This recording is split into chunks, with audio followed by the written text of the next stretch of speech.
اور اس کے رسول جل جلالہ و صلی اللہ تعالی علیہ وعلی آلہ وسلم سے سچی محبت اور ان کے دوستوں سے محبت اور ان کی تعظیم اور ان کے دشمنوں سے دوری۔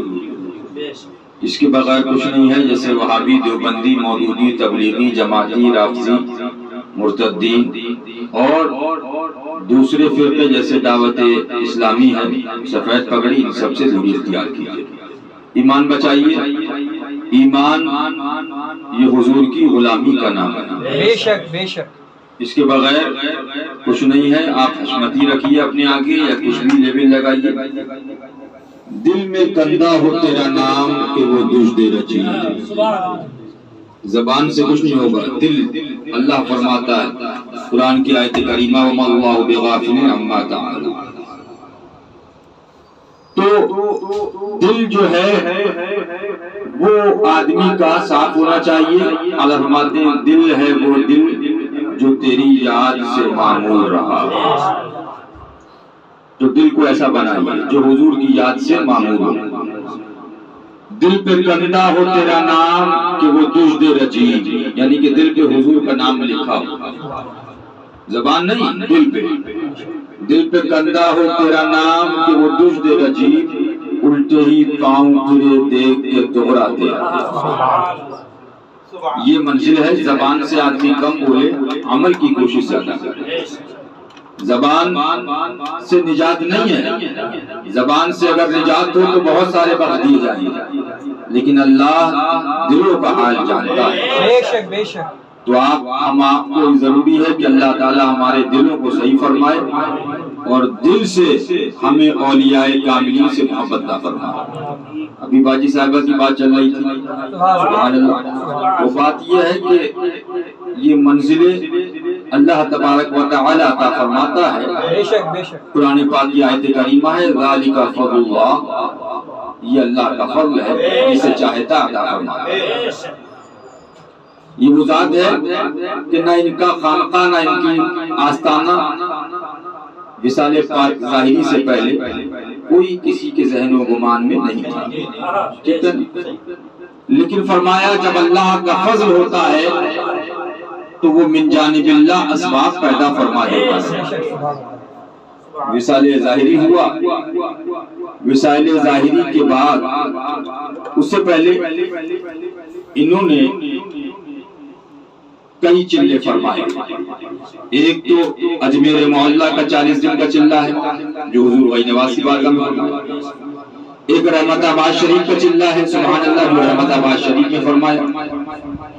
اور مدینہ الرسول صلی اللہ علیہ وسلم کی بارگاہ کے اندر چلہ فرمایا، جو وہاں پر حضور کی بارگاہ کے اندر جو آخری لمحات وہاں پر ان کے گزرے، سبحان اللہ، لیکن کوئی دن سبحان اللہ اور کوئی وقت ذکر حضور سے خالی نہیں۔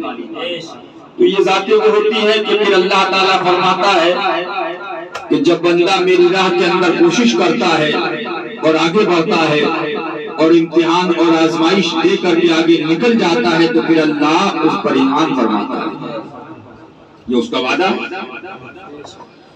تو وصال پاک ہو گیا، وصال ظاہری کے بعد بھی کسی کے تصور میں نہیں تھا کہ یہ خانقاہ حسینی فاطمی بنے گی، سمجھ رہے؟ اور لوگوں نے الگ الگ رائے دی کہ یہاں تدفین عمل میں آئے، یہاں پر قبر پاک ہو، یہاں ہو، یہاں ہو۔ بلاخر الگ الگ لوگ الگ الگ مشورے۔ پھر دادی حضور یعنی سرکار مظہر اعلیٰ حضرت رضی اللہ تعالیٰ عنہ کی زوجہ محترمہ مکرمہ کے برابر کے اندر قبر شریف کھودی جانے لگی۔ آج بھی اس کے شاید نشان ہوں گے، جائیں گے۔ تو یہ کسی کے وہم و گمان میں نہیں۔ تو میری بات ہوئی، حضرت مفتی ثنابل رضا صاحب قبلہ ابھی جنازہ شریف رکھا ہے، فرمایا کہ میں نے ابھی خواب دیکھا اور بزرگ مجھ سے خواب میں فرما رہے ہیں کہ ان کو رضوی منزل جو آج خانقاہ شریف ہے اس کے اندر ان کا آستانہ بنے گا، اور فرما رہے ہیں کہ ان کی وہاں سے رحمت آباد شریف اماں جان کا فیضان جاری اور ساری ہوگا۔ سبحان اللہ. یہ وصال ظاہری جب ہوا اور ابھی تدفین عمل میں نہیں آئی ہے، جب وصال پاک ہوا اور وہاں خانقاہ شریف بن گئی تو میں نے وہ فیضان دیکھا کہ خوابوں میں بشارتیں، لوگوں کی سبحان اللہ زیارتیں اور کام. ابھی میں آ رہا ہوں، بی جے پی گورنمنٹ ہے، ایک کانسٹیبل آیا، اس نے وہاں پر دھاگا باندھا کہ باجی مجھے دروغہ بننا ہے. تو میں بھی سوچنے لگا کہ یہ معاملہ چل رہا، لیکن ٹھیک ہے. گھر سے چلنے سے پہلے اس کا فون آیا کہ میرا کام ہو گیا ہے اور میں منت اتارنے کب آؤں. سبحان اللہ. تو یہ ہے کہ دل سے جو بات نکلتی ہے اثر رکھتی ہے. بات وہاں پر میاں مانگنے والے کو سلیقہ چاہیے، بالا تو آج بھی اللہ والوں کا بڑھ رہا ہے. بات یہ بڑی بڑی معاملات اور بڑی بڑی کرامتیں میں نے دیکھی، تو اللہ تعالیٰ ان کے فیضان سے ہم سب کو اور آپ کو مالا مال فرمائے. الحمدللہ. تو بتانے کا مقصد یہ ہے کہ یہ اولیاء کاملین بھی اسی لیے آئے اور انہوں نے یہی پیغام دیا کہ اے لوگوں، حضور کے سچے غلام بن جاؤ.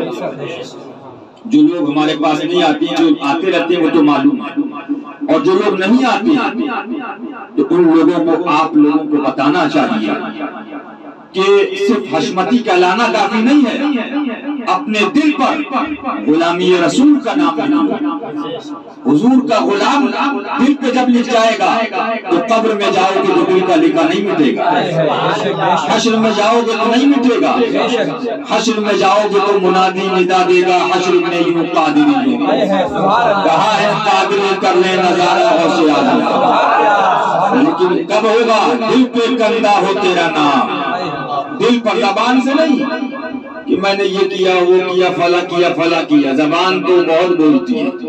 اعلیٰ حضرت فرماتے ہیں کہ دعویٰ تو آسمان سے اوپر ہے، عملی کاروائی زمین کے اندر ہے. دعوے تو یہ ہے کہ ہم بڑے عاشق رسول ہیں، عملی کاروائی یہ ہے کہ ہم گھر کے برابر کے وہابی کو نہیں چھوڑ پا رہے. عملی کاروائی یہ ہے جو بازو کے اندر گستاخ رسول دیوبندی اور ان پر آج قہر آیا ہوا ہے، بھاگے بھاگے پھر رہے ہیں. آج یہ بھاگے بھاگے پھر رہے ہیں کہ فلاں آ گئے، فلاں کی گورنمنٹ، فلاں کی حکومت. لیکن میں خواجہ صاحب کی بارگاہ میں گیا، سبحان اللہ، یہ کیا ہے؟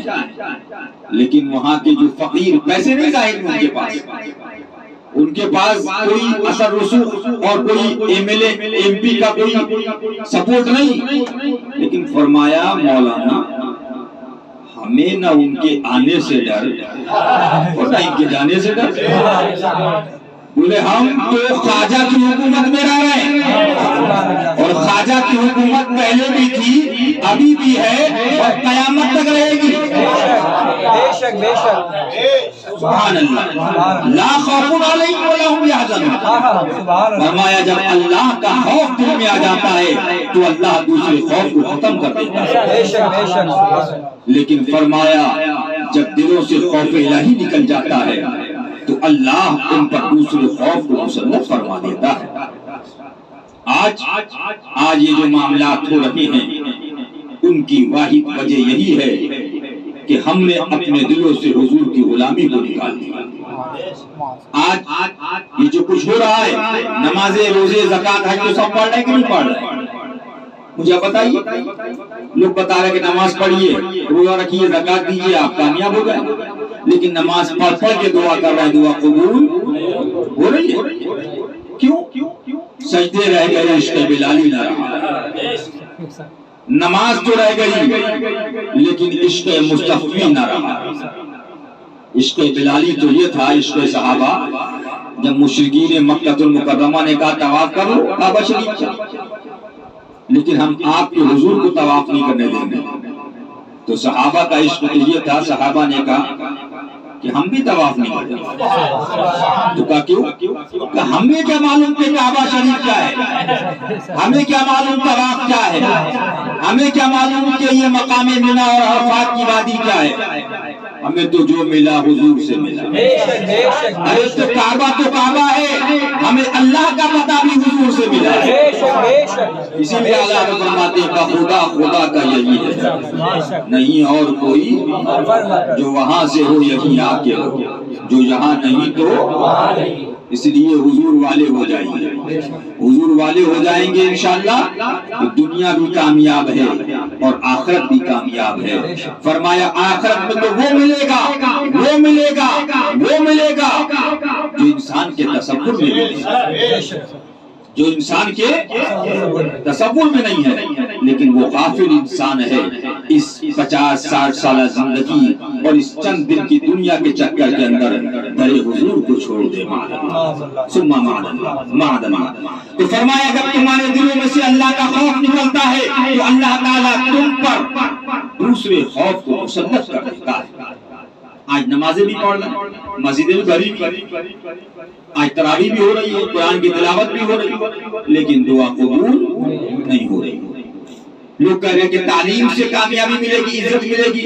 لڑکے IAS PCS doctor MD MBBS بھی بن گئے، لیکن عزت مجھے بتائیے، عزت اگر تعلیم سے ہو، عزت اگر پیسے سے ہو، تو آج مسلمانوں کے پاس پیسہ جتنا ہے اس سے پہلے مسلمانوں کے پاس پیسہ نہیں تھا، تعلیم نہیں تھی. لیکن اٹھاؤ 30-40 سال پرانا زمانہ اٹھا کر دیکھو، داڑھی والا نکلتا تھا تو غیر مسلم کھڑا ہو جاتا تھا. اسٹیشن پر یا کہیں ایسی جگہ پر برقعے والی عورت ملتی تھی تو غیر مسلم کھڑا ہوتا تھا کہ ان کو بٹھا دو میں کھڑا ہو جاتا. عزت دیکھتے یہ حال تھا کہ اگر اس کو پیسہ دینا ہوگا تھا تو کہتا تھا میں اس غیر مسلم کو نہیں دوں گا، اس داڑھی والے کو دے دوں گا، یہ پیسہ رکھ لو میرا. معلوم تھا کہ یہ داڑھی والا کبھی امانت میں خیانت نہیں کرے گا. لیکن وجہ کیا رہی؟ وجہ یہ رہی کہ داڑھی رہ گئی، عشق صدیق اکبر نہیں رہا. وجہ یہ رہ گئی مسجد میں جماعت کی حاضری تو رہ گئی، لیکن عشق ویسے کرنی نہ رہا. وجہ یہ رہ گئی ہمارے کرتا اور پاجامہ تو رہ گیا، روزہ اور زکات تو رہ گیا، لیکن ہمارے دلوں کے اندر سے اصحاب بدر کا جذبہ نکل گیا. اٹھاؤ بدری اصحاب کی تاریخ اٹھاؤ، یہ رمضان شریف ہے. فرمایا ایک صحابی جب بدر شریف کے اندر لڑائی ہو رہی ہے، آئیے تشریف لائے ڈاکٹر صاحب، ماشاءاللہ ابھی آپ کا دل میں خیال آیا، آپ آگے عمر لمبی ہے، ادھر آ جائیے. بتانے کا مقصد حضور پاک پڑھ لیجیے صلی اللہ علیہ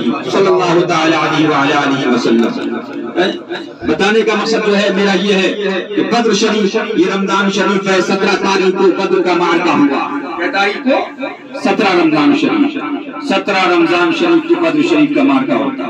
لیکن مسلمانوں بتاؤ وہ جنگ ہے اسلام کی پہلی کہ 313 لوگ ہیں. کتنے لوگ تھے؟ 313 تھے. اور جب حضور مدینہ الرسول صلی اللہ علیہ وسلم سے نکلے تو فرمایا لوگوں میں یہ وہ تھا، بلبلہ تھا کہ کہیں میں نہ رہ جاؤں. اللہ اکبر. تو جب مدینہ شریف سے آپ نکلیں گے اور بدر شریف کی وادی اس کے درمیان میں ایک مقام روحا پڑتا ہے، ایک قبیلہ وادی. تو جب وہاں قافلہ پہنچا، سبحان اللہ سبحان اللہ، تو حضور اکرم صلی اللہ علیہ وسلم نے فرمایا جاؤ ذرا بدر والوں کا حال دیکھ کر آؤ جو وہاں سے فوج آئی، ان کا حال کیا ہے. تو جب بتایا آ کے حضور اتنی تیاری ہے، اتنے افراد ہیں، ساز و سامان یہ ہے، حالات یہ ہیں، معاملات یہ ہیں. تو حضور کھڑے ہوئے، آپ نے خطبہ دیا. سبحان اللہ. خطبہ دینے کے بعد آپ نے فرمایا اے لوگو میں اللہ کا پیغمبر، اللہ کا نبی ہوں. سبحان اللہ. پھر آپ نے اصحاب انصار جو مدینہ شریف کے انصار تھے ان کی طرف نظر فرمائی. تاریخ لکھ رہی ہے کہ حضور نے انصار سے فرمایا اے انصار کیا حال ہے؟ تو